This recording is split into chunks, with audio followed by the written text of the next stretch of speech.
Cette troisième capsule présente des graphiques qui comparent les données de 2001 à 2016 selon quelques méthodes de dénombrement des populations de langue officielle en situation minoritaire.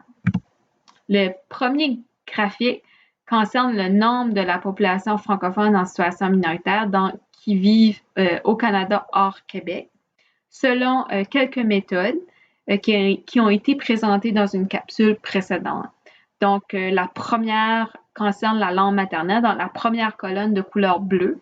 Ensuite, la deuxième colonne de couleur orange concerne la première langue officielle parlée. La troisième colonne de couleur grise concerne la connaissance des langues officielles. La quatrième colonne de couleur jaune concerne les utilisatrices et utilisateurs potentiels des services. Et la dernière colonne de couleur bleu moins foncé concerne les locutrices et locuteurs de la nouvelle méthode de calcul du règlement sur les langues officielles, donc communication avec le public et prestation des services. Quand on compare les méthodes, on remarque que c'est avec la méthode de la connaissance des langues officielles que l'on retrouve le nombre le plus élevé des francophones hors Québec.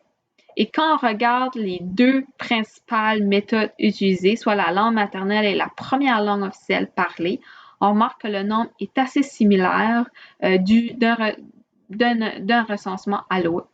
Pour les deux dernières méthodes, le nombre est un peu plus élevé pour la méthode des utilisatrices et utilisateurs potentiels des services. Et quand on regarde l'évolution du nombre, s'il augmente ou s'il diminue entre 2001 et 2016, on remarque que peu importe la méthode choisie, il y a une augmentation entre 2001 et 2016. Et cette augmentation est plus prononcée pour la méthode des utilisatrices et utilisateurs potentiels des services. Comme deuxième graphique, on utilise encore la population francophone hors Québec, mais au lieu de présenter les nombres, on présente les proportions.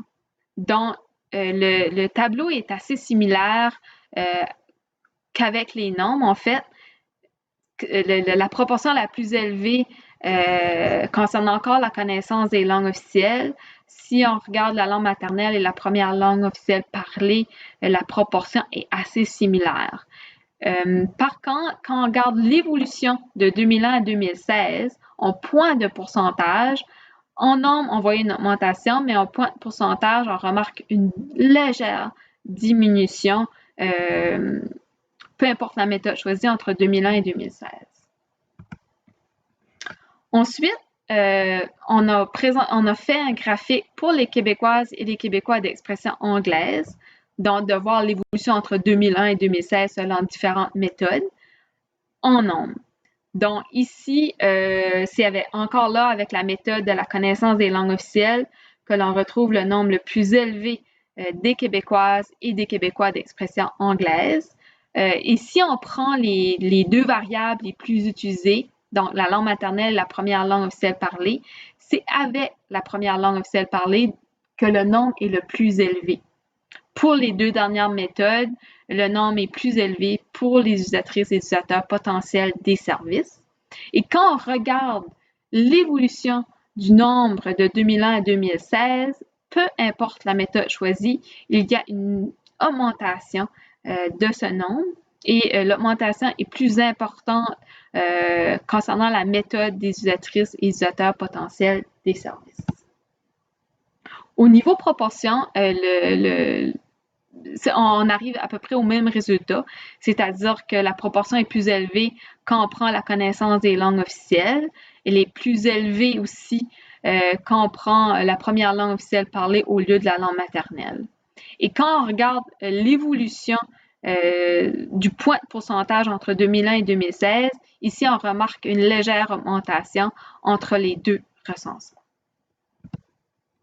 Donc, le bilan des comparaisons selon différentes variables linguistiques, donc que ça concerne les francophones hors Québec ou les Québécoises et Québécois d'expression anglaise, on remarque que c'est la connaissance des langues officielles qui est la variable qui retient le plus de personnes en nombre et en proportion. Si pour les francophones en situation minoritaire, pour l'ensemble du Canada hors Québec, le nombre varie peu entre la langue maternelle et la PLOP. donc que ce soit les nombres ou les proportions même. Chez les Québécoises et les Québécois d'expression anglaise, le nombre est plus élevé selon la PLOP que selon la langue maternelle. Au Canada hors Québec et au Québec, le nombre des populations de langue officielle en situation minoritaire est en augmentation.